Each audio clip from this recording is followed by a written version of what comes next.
தகூனு யுத்ரிக்குமுல் மௌத், நீங்கள் எங்கிருந்தாலும் சரி, நீங்கள் எங்கிருந்த போதும் நீங்கள் ஒரு பாதுகாப்பான ஒரு கோட்டைக்குள் இருக்கிறீர்கள்.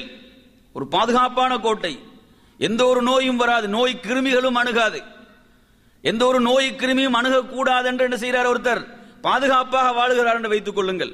எந்த ஒரு மனித தொடர்பும் வேண்டாம், எந்த ஒரு நோய் கிருமிகளும் என்னை அணுகக்கூடாது அப்படி என்று சொல்லி ஒரு பாதுகாப்பான கோட்டைக்குள் வாழுகிறார். யாரும் அவரை கொலை செய்ய முடியாது. இப்படி வாழ்ந்தாலும் இவருக்கு மரணத்தை விட்டு தப்பிக்க முடியுமா? அருமையான சகோதரர்களே, நிச்சயமாக முடியவே முடியாது. அந்த மரணம் அவரை அடைந்தே தீரும் என்று ரப்புல் ஆலமீன் அல் குர்ஆனிலே கூறிக்கொண்டிருக்கிறான். உஹதுடைய போர்க்களத்திலே முனாஃபிக்குகள் என்ன சொன்னார்கள்? உஹதுடைய போர்க்களத்தில் நயவஞ்சகர்கள் என்ன சொன்னார்கள்?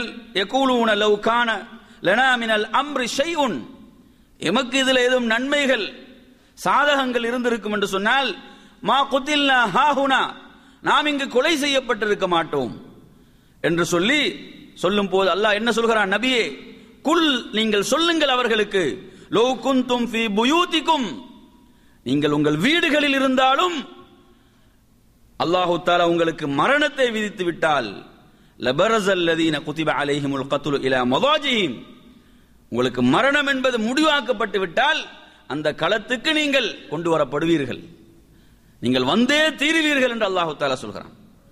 எனவே அதை விட்டு தப்பிக்க முடியாது.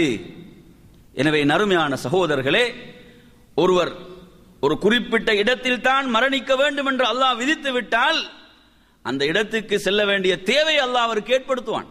அப்படியா இல்லையா? உதாரணத்துக்கு ஒருத்தர் அமெரிக்காவில் தான் மரணிக்க வேண்டும் என்று இருக்குது என்று சொன்னா என்ன செய்வாரு? அதற்குரிய எல்லா ஏற்பாடுகளையும் செய்து முயற்சி செய்வார், கஷ்டப்படுவார், விசா எடுக்கிறதுக்கு பாடுபடுவார், எல்லா முயற்சிகளையும் செஞ்சு என்ன செய்வார்? அங்கு போய் அங்க மரணிப்பார். அப்படியா இல்லையா? அல்லாஹு தஆலா இந்த இடத்தில் தான் மரணிக்க வேண்டும் என்று ஏற்படுத்தி விட்டால் அந்த இடத்துக்கு செல்ல வேண்டிய தேவையை ரப்புல் ஆலமீன் ஏற்படுத்துவான். அன்பிற்குரியவர்களே, கொஞ்சம் சிந்தனை செய்து பாருங்கள். இப்படிப்பட்ட மௌத், மரணம் நமக்கு முன்னால் இருந்து கொண்டிருக்கிறது. அல்லாஹு தஆலா அல் குர்ஆனிலே இதை மிக தெளிவாக பல இடங்களில் கூறிக்கொண்டிருக்கிறான், இதை சொல்லிக் கொண்டிருக்கிறான். இதை யாரைத்தான் இந்த மரணம் விட்டது? பாருங்கள், சுலைமான் அலைஹிஸ்ஸலாம் அவர்களை பற்றி அல் குர்ஆன் பேசுகிறது. சுலைமான் அலைஹிஸ்ஸலாம் அவர்களை பற்றி அல்லாஹு தஆலா எப்படி சொல்கிறான்? அவர் எப்படி பிரார்த்திக்கிறார் அல்லாஹ்விடத்துல? قال رب اغفر لي وهب لي ملكا لا ينبغي لأحد من بعدي, எனக்கு ஒரு ஆட்சியை நீ வழங்க வேண்டும் யா அல்லாஹ், வழங்குவாயாக. அது எப்படிப்பட்ட ஆட்சியாக இருக்க வேண்டும் என்று சொன்னால், எனக்கு பின்னர் வேறு யாருக்கும் அப்படியான ஒரு ஆட்சி அதிகாரம் வழங்கப்படக்கூடாது, அப்படியான ஒரு ஆட்சியை எனக்கு வழங்குவாயாக. அப்படி பிரார்த்திக்கிறார். அருமையான சகோதரர்களே, இன்னக அன்தல் வஹாப், நிச்சயமாக நீ கொடை வள்ளலாக நீ இருந்து கொண்டிருக்கிறாய். இப்படி எனக்கு வழங்கப்படுகின்ற இந்த ஆட்சியும் அதிகாரமும் எனக்கு பிறகு யாருக்குமே வழங்கப்படக்கூடாது, அப்படியான ஒரு ஆட்சியை அதிகாரத்தை எனக்கு தருவாயாக என்று பிரார்த்தித்த நபி சுலைமான் அலைஹிஸ்ஸலாம். அல்லாஹ் எப்படி அவர்களுக்கு சக்தியை வல்லமையை கொடுத்திருந்தான்? காற்றை நாம் அவருக்கு வசப்படுத்தி கொடுத்திருந்தோம். அவர் விரும்பக்கூடிய இடத்துக்கெல்லாம் காற்று அவரை சுமந்து செல்லும். அவருக்கு பறவைகள் வேண்டுமா, ஜின்கள் வேண்டுமா, இப்படி அல்லாஹு தஆலா எத்தனையோ அதிகாரங்களை, ஆட்சிகளை அவருக்கு வழங்கியதாக குறிப்பிடுகிறான். நறுமையான சகோதரர்களே, இப்படியான ஒரு ஆட்சி வேறு யாருக்கும் வழங்கப்படக்கூடாது என்று பிரார்த்தித்த சுலைமான் அலைஹிஸ்ஸலாத்தை பற்றி மற்றொரு இடத்தில் அல்லாஹ் சொல்கின்ற போது, ஃபலம்மா கவைனா அலைஹில் மௌத், அவருக்கும் நாம் மரணத்தை விதித்தோம், அவருக்கும் நாம் மௌத்தை விதித்தோம். சிந்திச்சு பாருங்க, அப்படியான ஒரு அதிகாரம், ஆட்சி யாருக்குமே வழங்கப்படவில்லை, அவருக்கும் நாம் மரணத்தை விதித்தோம். எப்படி அவரது உயிர் பிரியுது? அவர் ஒரு தடியில சாய்ந்திருக்கிறார், அவர் ஒரு தடியிலே சாய்ந்திருக்கிறார். அந்த நிலையில் தான் அவரது உயிர் கைப்பற்றப்படுகிறது, அவரை மரணம் தழுவுகின்றது.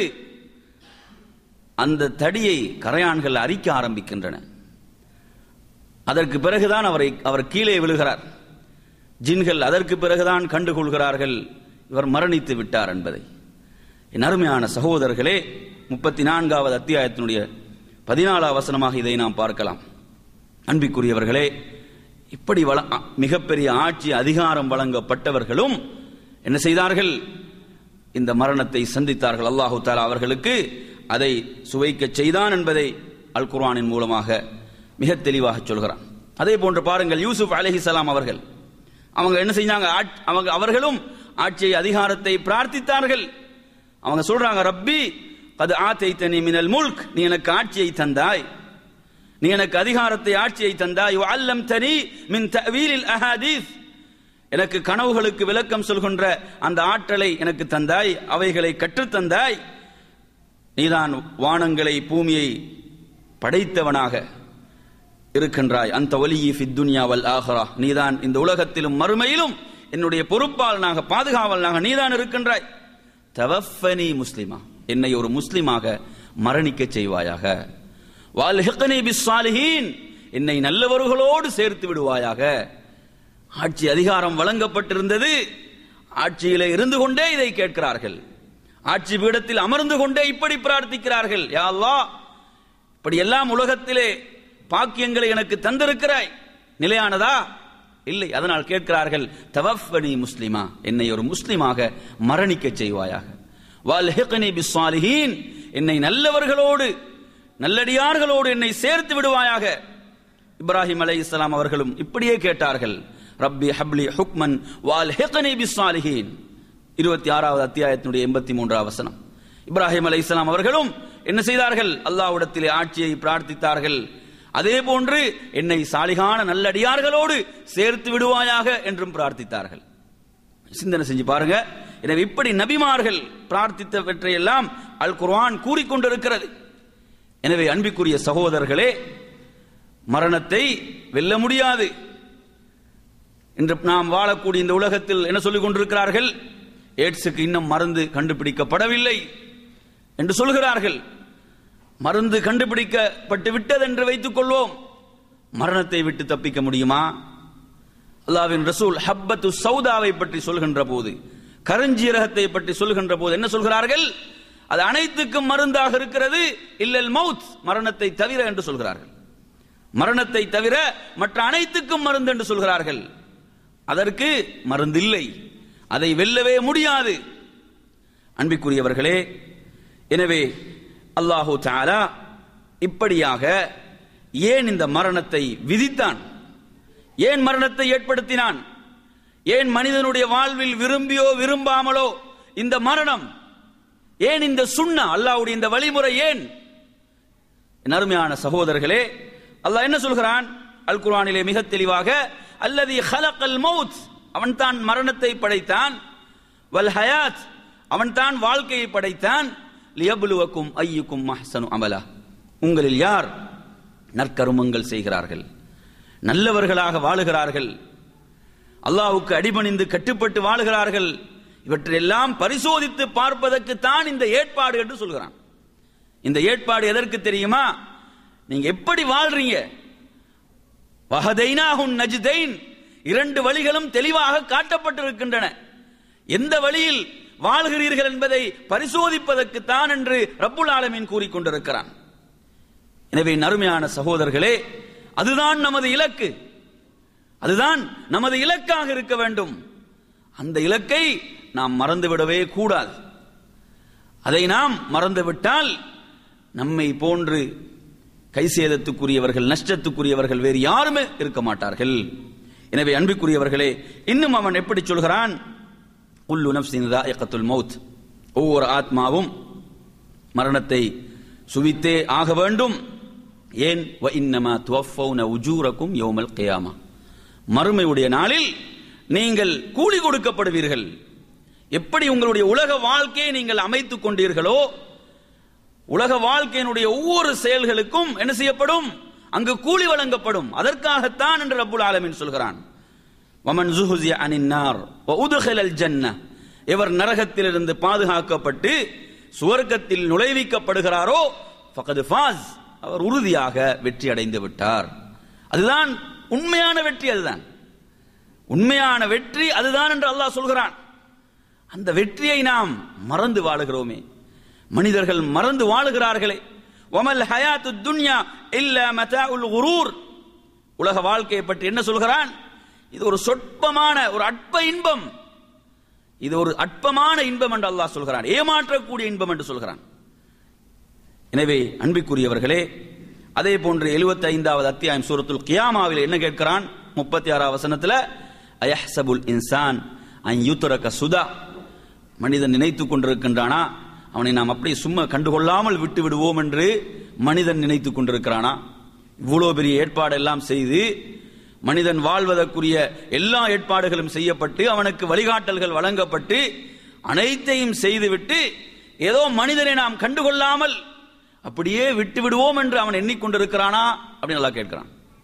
மற்றொரு இடத்துல, அஃப ஹசிப்தும் அன்னமா ஹலக்னாக்கும் அபஸா.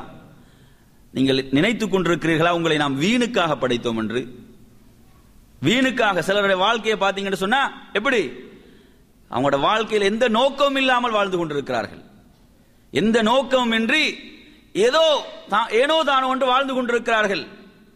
இவர்கள் எல்லாம் விடப்படுவார்களா? அல்லாஹ் கேட்கிறான். வீணுக்காகத்தான் உங்களை படைத்தோம் என்று எண்ணிக்கொண்டிருக்கிறீர்களா? வன்னக்கும் இலைனா லா துர்ஜஊன். மறுபடியும் நம் பக்கம் மீண்டு வரமாட்டீர்கள் என்பதை என்று நீங்கள் நினைத்துக் கொண்டிருக்கிறீர்களா?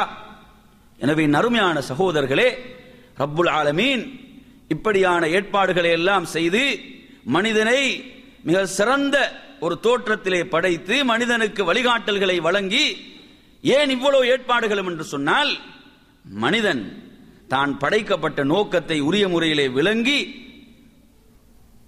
வாழ வேண்டும் என்பதற்காக. அல்லாஹ் சொல்கிறான், வமா கான லினஃப்ஸின் அன் தமூத இல்லா பிஇذனில்லாஹ். அல்லாஹ்வுடைய அனுமதியின்றி எந்த நஃப்ஸுக்கும் மரணிக்க முடியாது. அல்லாஹ்வுடைய அனுமதியின்றி என்ன செய்யலாது? எந்த நஃப்ஸுக்கும் மரணத்தை தழுவ முடியாது. மரணத்தை ஏற்படுத்தியது யாரு? அவன் சொல்கிறான், ஹலகல் மௌத். அவன் தான் மரணத்தை படைத்தான். மறுமையில நீங்க எடுத்து பாருங்க, சுவர்க்கத்துக்கும் நரகத்துக்கும் மத்தியில மரணம் எப்படி கொண்டு வரப்படும்? ஒரு 2 கொம்புகள் ஒரு ஆட்டை போன்ற அந்த தோற்றத்தில் மரணம் கொண்டு வரப்படும். கொண்டு வரப்பட்டு சுவர்க்கத்துக்கும் நரகத்துக்கும் மத்தியில் வைத்து என்ன செய்யப்படும்? சுவர்க்கத்தில் உள்ளவர்களும் பார்ப்பார்கள், நரகத்தில் உள்ளவர்களும் பார்ப்பார்கள். அங்கு அந்த ஆட்டை அறுக்கப்படும். என்னது? மரணம் இல்லை. அதோடு அங்க மரணம் என்ன செய்யுது? மரணம் என்பது கிடையாது. சுவர்க்கத்தில் உள்ளவர்கள் நிலையான இன்பங்களை அனுபவியுங்கள் என்று சொல்லப்படும். நரகத்தில் உள்ளவர்கள் நிலையான துன்பங்களையும் வேதனைகளையும் அனுபவியுங்கள் என்று சொல்லி அங்கு அறிவிக்கப்படும். அவ யாரு மரணத்தை படைச்சது? அவன் தான் படைத்தான். ஹலகல் மௌத். அவன் தான் மரணத்தை படைத்தான். அவன் சொல்கிறான், யாருக்கும் அவனது அனுமதியின்றி மரணிக்க முடியாது என்று சொல்கிறான். எனவே நறுமையான சகோதரர்களே, அடுத்து நாம் இந்த தலைப்பில் நாம் நமது வாழ்க்கையில மரணத்தை மறந்துவிடக் கூடாது. மனிதன் அதிகமாக இதை மறந்து விடுகிறான். என்ன செய்கிறான்? மனிதன் என்ன செய்கிறான்? இதை மறந்து விடுகிறான். சாதாரணமாக நீங்க நினைச்சு பாருங்க, ஒரு நோயாளி வேதனையில் இருக்கிறார், ஒரு மிகப்பெரிய நோயில பீடிக்கப்பட்டிருக்கிறார். அவரை பார்க்கிறோம், அந்த நிலையை பார்க்கிறோம். ஒரு மிகப்பெரிய நோயில கஷ்டப்பட்டு கொண்டிருக்கிறார். நமது மனம் எப்படி நிம்மதி அடையுதுன்னு சொன்னா, இது போன்ற ஒரு நோய் என்னை அணுகாது, எனக்கு இப்படி ஒரு நிலை வராது என்று நமது மனம் சொல்கிறது, ஆறுதல் படுகிறது, இல்லையா? ஆனால் ஒருவர் மரணித்திருக்கிறார், ஜனாசா வைக்கப்பட்டிருக்கிறது, ஜனாசாவுக்கு முன்னால் இருக்கிறோம், அந்த காட்சியை பார்த்து கொண்டிருக்கிறோம். நமது மனம் சொல்லுமா இப்படி ஒரு நிலை எனக்கு வராதென்று? சொல்லுமா? கொஞ்சம் சிந்திச்சு பாருங்க. முடியவே முடியாது. ஏன்? அனைவரும் அந்த நிலையை சந்தித்துத்தான் ஆக வேண்டும். நாம் எப்படி ஒரு ஜனாசாவை சுமந்து செல்கிறோமோ அது போன்று நாமும் சுமக்கப்படுவோம். நாம் எப்படி நமக்கு முன்னால் ஒரு ஜனாசா வைக்கப்பட்டு தொழுகை நடத்தப்படுகிறதோ அது போன்று நாமும் வைக்கப்பட்டு தொழுகை நடத்தப்படுவோம். எனவே அருமையான சகோதரர்களே, இந்த மரணத்தை நாம் மறந்துவிடக் கூடாது என்பதற்காக அல்லாஹு தஆலா பல ஏற்பாடுகளை செய்திருக்கிறான். அதில் ஒன்றுதான் அவன் குர்ஆனிலே 6வது அத்தியாயத்துடைய 60வது வசனமாக சொல்கிறான், வஹுவல்லதி யதவஃபாக்கும் பில்லைல். அவன் தான் உங்களை இரவில் மரணிக்க செய்கிறான். இரவில் நாம் தூங்குகிறோமா இல்லையா? இந்த இரவுடைய தூக்கத்தை பற்றி அவன் என்ன சொல்கிறான் என்று சொன்னால், தூங்கச் செய்வதாக சொல்லவில்லை. வஹுவல்லதி யதவஃபாக்கும் பில்லைல், அவன்தான் உங்களை இரவில் மரணிக்க செய்கிறான். வயஅலமு மா ஜரஹ்தும் பின்னஹார், பகலில் நீங்கள் செய்யக்கூடியவற்றை எல்லாம் அவன் அறிந்தவனாக இருக்கிறான். சும்ம யபஅதுகும் ஃபீஹி லியுக்தா அஜலும் முஸம்மா, குறிப்பிட்ட ஒரு காலம் நீங்கள் வாழ்வதற்காக அல்லாஹ் விதித்து விட்டானா இல்லையா அந்த குறிப்பிட்ட காலம், அதுவரை வாழ்வதற்காக உயிர்களை திருப்பி அனுப்புகிறான். இரவுல மரணிக்க செய்கிறான். தூங்க செல்கின்ற போது அந்த உயிர்கள் கைப்பற்றப்படுகின்றன. திருப்பி ஒரு குறிப்பிட்ட காலம் வாழ்வதற்காக அந்த உயிர்கள் திருப்பி அனுப்பப்படுகின்றன. சும்ம இலைஹி மர்ஜிஉக்கும், திரும்ப எங்க வரப்போறீங்க? திரும்ப வரப்போறது அங்கதான். திரும்ப நீங்கள் மீட்டப்படுவது அவன் பக்கம் தான். ஃபயுனப்பிஉக்கும் பிமா குன்தும் தஅமலூன், நீங்கள் செய்த ஒவ்வொன்றும் என்ன செய்யப்படும்? உங்களுக்கு ஒவ்வொன்றாக அறிவிக்கப்படும். நாங்கள் இந்த கேமராவுக்கு முன்னால் இருக்கிறோம். நாம் பேசப்படுகின்ற ஒவ்வொன்றும் என்ன செய்யப்படுது? பதிவு செய்யப்படுதா இல்லையா? இது மனிதனுடைய கண்டுபிடிப்பாக இருக்குது. கேமராவுக்கு முன்னால பேசும்போது எச்சரிக்கையாக பேச வேண்டி இருக்குதேன், ஒவ்வொன்றும் பதியப்படுது. அப்ப கொஞ்சம் சிந்திச்சு பாருங்க, மனித வாழ்க்கையில ஒவ்வொரு செயலும் பதியப்பட்டு கொண்டிருக்கின்றன, அப்படியா இல்லையா? மா யல்ஃபிது மின் கௌலின் இல்லா லதைஹி ரகீபுன் அதீத், ஒவ்வொரு வார்த்தையும் பதியப்படுகின்றன, ஒவ்வொரு செயலும் பதியப்படுகின்றன. அந்த உணர்வோடு தான் பேசுகின்றோமா? அந்த உணர்வோடு தான் செயல்படுகின்றோமா? அந்த உணர்வோடு தான் வாழுகிறோமா? கொஞ்சம் சிந்திச்சு பாருங்க. சாதாரண ஒரு மனிதர் வீடியோ பண்றாரு, கேமரா வந்து வைக்கிறாரு, அப்ப நாங்க என்ன செய்யறோம்? எச்சரிக்கையாக பேசுகிறோம். அல்லாஹ் சொல்கிறான், அஹ்சாஹுல்லாஹ், ஒவ்வொன்றும் கணக்கிடப்பட்டு கொண்டிருக்கின்றன. மனித வாழ்க்கையில மனிதன் செய்கின்ற ஒவ்வொன்றும் பதியப்பட்டு கொண்டிருக்கின்றன. ஆனா வனசு, மனிதன் அவன் மறந்து விட்டான். என்ன செய்யறான்? மனிதன் மறந்து விடுகிறான். ஆனா அல்லாஹ் அனைத்தையும் பதிய வைத்துக் கொண்டிருக்கிறான். எனவே நறுமை